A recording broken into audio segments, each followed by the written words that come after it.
Robot and Zombie. The unintended detour through winter. It was a frigid winter morning, and the once charming town of Darlington, Connecticut, was covered in a thick blanket of snow.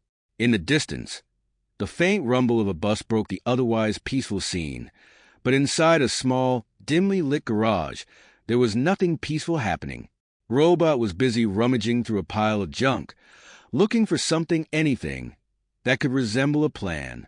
His metallic body was wrapped in a too big, black obituary t-shirt, ripped jeans, and a flannel tied loosely around his waist. He wasn't dressed for the cold, but he never really thought about consequences. That was Zombie's job. Or at least, that's what Robot believed. Zombie, towering over Robot by a whole 5 inches, was leaning lazily against the wall, wearing his usual torn Slayer t-shirt, ripped jeans, and his signature black beanie. His chain wallet clinked softly as he absent-mindedly fiddled with it. His long, unkempt hair nearly covered his face, and every so often he'd glance up, trying to remember why he wasn't chewing on Robot's head. "Z, we're going to the city today," Robot announced, his voice laced with self-importance. Zombie blinked slowly. "City?" "Yes, the city, genius. The Big Apple. New York City. Land of opportunity, fame, fortune, and whatever else people think is cool. Anyway, I've got it all figured out. We take the bus, we roll into the city, and boom, we're living like kings." Zombie stared blankly, processing exactly none of that. "City." Robot, as usual, took the blank stare as agreement. "Finally, a decision-maker on my level," he muttered. "Now, all we need is money. Who's got cash in this frozen wasteland?" Just as Robot was about to start ranting about society keeping him down, the door to the garage creaked open, and in walked Kathy, Vanessa, and Cindy, the trio of teens who made it their mission to either insult Robot or swoon over Zombie. Kathy was first to speak. "Oh, great. You two idiots are still here," she sighed. "Aren't you supposed to be terrorizing some other town by now?"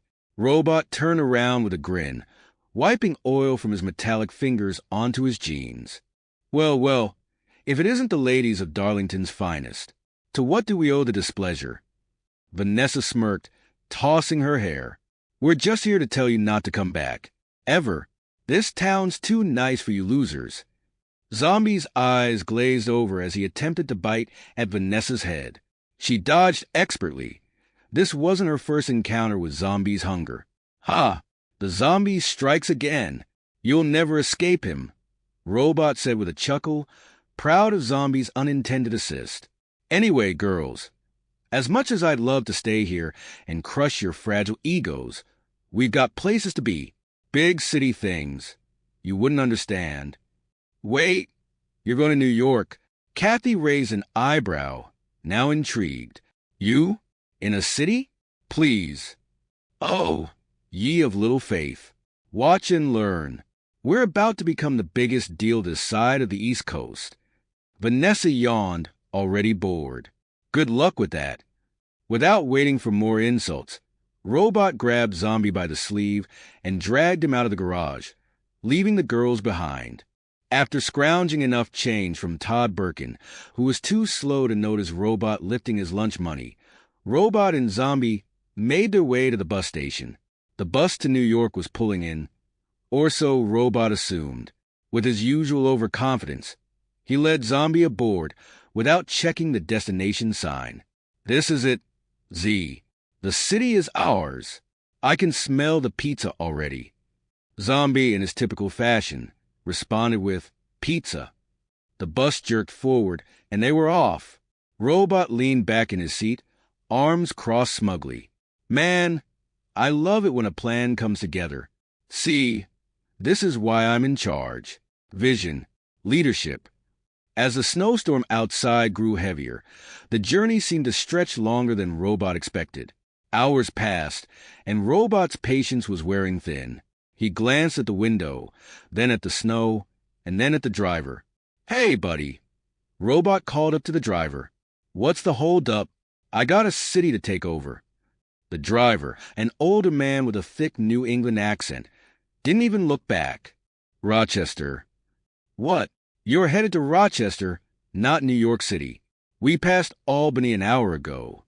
Robot's face dropped. Rochester? The city's lame cousin? Zombie, looking dazed, mumbled. Rochester. Robot grabbed Zombie by the shoulders, shaking him. Z, we're going to the wrong city. This is a disaster. I knew I should have double-checked, but they make these bus schedules so confusing. Zombie just stared, unconcerned. City. The bus finally pulled into the snow-covered streets of Rochester. Stepping out into the cold wind, Robot's fury was barely contained. This is a conspiracy. I knew they were trying to keep me down. Who cares about Rochester? They stood there, snow falling steadily around them, with a bus pulling away behind them. The town was sleepy, its streets empty, and its buildings coated in ice. There was no big city energy here, only a cold, quiet eeriness. Fine, Robot muttered, kicking at the snow. Rochester.